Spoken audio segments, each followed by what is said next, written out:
কাশীপুরকে একেবারে দুর্নীতির আক্রা বানিয়ে তুলেছে। তাই এই প্রতিবাদ এবং সেই প্রতিবাদের অংশ হিসাবে চিঠি পাঠিয়েছেন তরুণ কুমার চ্যাটার্জি, বিশিষ্ট আইনজীবী।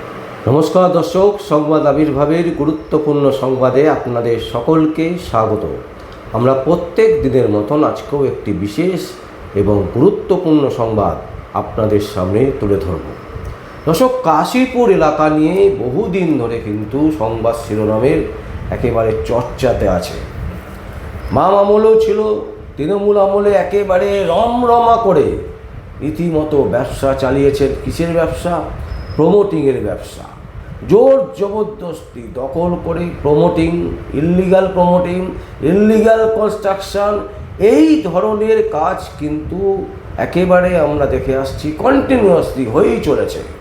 এবং এখনও পর্যন্ত তৃণমূল কংগ্রেসের পালা বদলের পর এখন রাজ্যে বিজেপি সরকার আছে, কিন্তু তারপরেও দেখতে পাচ্ছি আমরা কাশীপুরের একেবারে কার্তিক চন্দ্র মান্না, তার নেতৃত্বে রীতিমতো রমরমাভাবে ব্যবসা চলছে, প্রমোটিংয়ের ব্যবসা, ইল্লিগাল কনস্ট্রাকশনের ব্যবসা।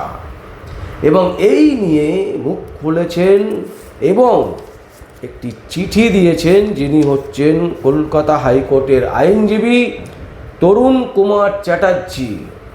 তার বক্তব্য গতকাল তুলে ধরেছিলাম, কিন্তু আজকে আমরা যেটা দেখাতে চাইছি যে এই কার্তিক চন্দ্র মান্না তিনি শুধু যে প্রমোটিংয়ের সাথে, ইল্লিগাল কনস্ট্রাকশনের সাথে যুক্ত এবং সেখান থেকে যে পয়সা নিচ্ছেন তা নয়, তিনি সেই কাশীপুর এলাকার বিভিন্ন জায়গার যে ক্লাবগুলো আছে সেই ক্লাবগুলোকেও কিন্তু দখল করে নিয়েছেন।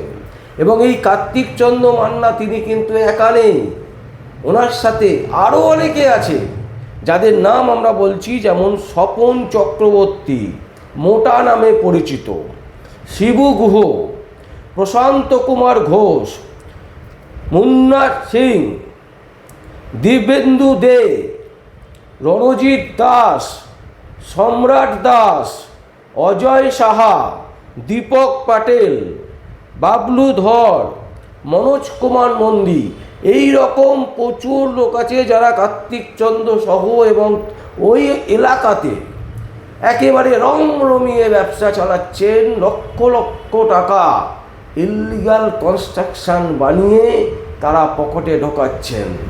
ভাবুন, রাজ্যে পালা বদল হয়ে গেছে, কিন্তু সাহস কোনো অবস্থাতেই কমছে না, কোনো অবস্থাতেই কমছে না। কেউ কোনো প্রতিবাদ করলে তার উপরে ঝাঁপিয়ে পড়ছে। কারা? না এই কার্তিক চন্দ্র মান্না এবং তার সাকরেতরা। মানে কোন জায়গায়, মানে কোন পরিস্থিতি তৈরি হয়েছে কাশীপুর অঞ্চলে, এটা কিন্তু ভাববার বিষয়। এবং সেই কারণে কলকাতা হাইকোর্টের আইনজীবী তরুণ কুমার চ্যাটার্জি তিনি রীতিমতো রাজ্য দপ্তরের শুভেন্দু অধিকারীর কাছে চিঠি পাঠিয়েছেন, পুলিশ কমিশনারের কাছে চিঠি পাঠিয়েছেন, এবং এই নিয়ে কলকাতা হাইকোর্টে বিরাট বড় একটা মামলা হতে চলেছে। যে মামলা হওয়ার পর কিন্তু এই কার্তিক চন্দ্র মান্না এবং তার যারা সাকরেতরা আছে তারা কিন্তু কেউ রেহাই পাবে না। একেবারে স্পষ্টত তৃণমূল আমলে রীতিমতো রমরমা করে ব্যবসা করেছে। বিজেপি আমল শুরু হয়েছে, তারপরেও তাদের ব্যবসা থামেনি। তাদের ইল্লিগাল বিল্ডিং বানানো, সেই বানানো বন্ধ হচ্ছে না।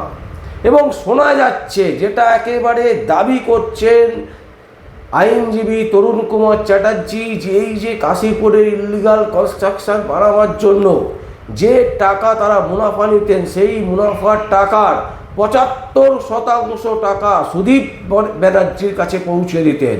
মানে সুদীপ ব্যানার্জি 100 টাকার মধ্যে 75 টাকা নিতেন, 25 টাকা তারা পেতেন। এবং যার ফলে ইল্লিগাল কনস্ট্রাকশনের যে রমরমা ব্যবসা, সেই রমরমা ব্যবসায় ফুলে ফেঁপে উঠেছে এই কার্তিক চন্দ্র মান্না এবং তার সাগরেতরা। এদের কাছে থেকে আমরা দেখতে পাচ্ছি, আগে কলকাতা হাইকোর্টে মামলা হয়েছিল যে বিদেশি অস্ত্র পর্যন্ত পাওয়া গেছিল।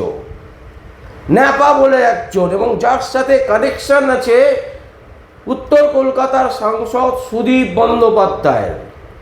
সুদীপ ব্যানার্জি, যিনি সারদা মামলার সাথে অভিযুক্ত ছিলেন, যাকে জেল কাটতে হয়েছিল এবং অসুস্থতার নাম করে তিনি এখনো পর্যন্ত জামিনে আছেন। বিভিন্ন চিটফান্ড কোম্পানিতে তার নাম পাওয়া গেছে, সরাসরি তিনি যুক্ত। সেই সুদীপ ব্যানার্জি এই কাশীপুরের বিভিন্ন ওয়ার্ডের যে কাউন্সিলর তাদের কাছ থেকে টাকা তোলেন। 75% টাকা তার ঘরে যায়, আর 25% টাকা এই সমস্ত কার্তিক চন্দ্র মান্না যেরকম কাউন্সিলর, এই রকম কাউন্সিলরদের কাছে পৌঁছে যায়। আর এই কারণে কাশীপুর একেবারে ফুলে ফেপে উঠেছে দুর্নীতির আক্রাতে।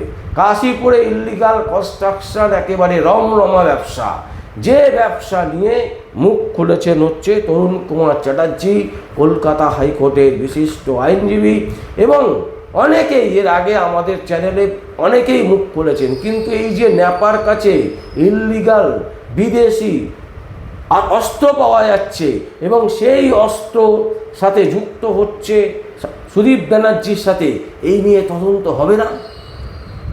মূল যে বক্তব্য আমরা চিঠিতে দেখাচ্ছি দর্শক, একেবারে স্পষ্টত তরুণ কুমার চ্যাটার্জি আইনজীবী তিনি কিন্তু চিঠি পাঠিয়েছেন এবং সেই চিঠি হচ্ছে, একটি চিঠি যাচ্ছে হচ্ছে নবান্নতে, যেখানে শুভেন্দু অধিকারীকে অ্যাড্রেস করা হয়েছে, আর একটি চিঠি যাচ্ছে পুলিশ কমিশনারের কাছে, যেখানে পরিষ্কার বক্তব্য যে কাশীপুরে এই যে ইল্লিগাল কনস্ট্রাকশন হচ্ছে, বিভিন্নভাবে রমরমা ব্যবসা চলছে, দুর্নীতির আক্রা হয়েছে।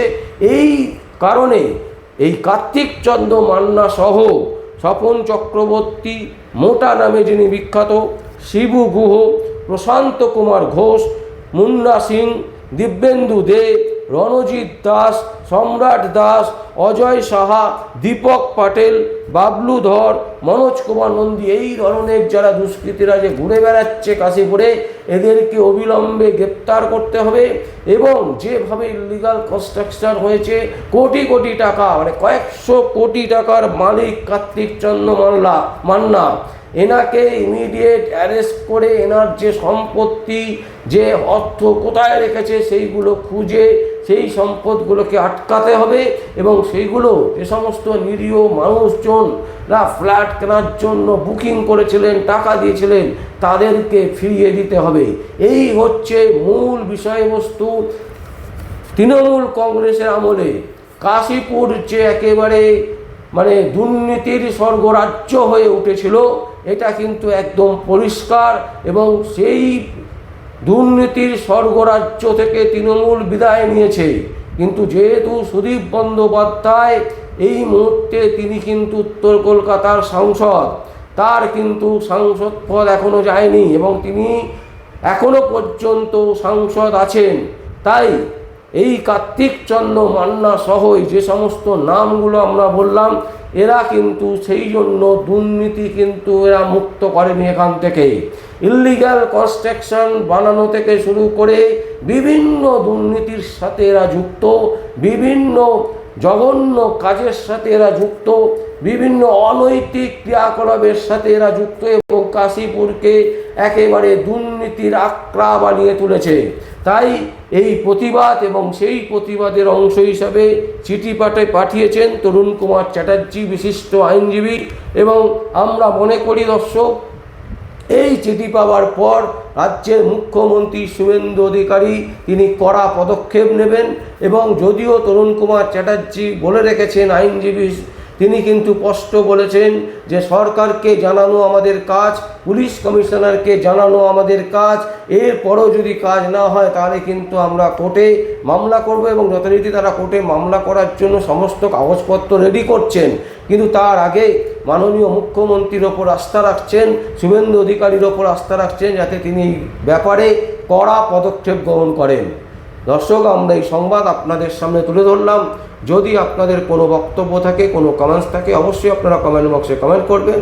আর দেখতে থাকুন পরবর্তী সংবাদ আবির্ভাবে। আমার নাম বিশ্বজিৎ পাল, সংবাদ আবির্ভাবের জন্য।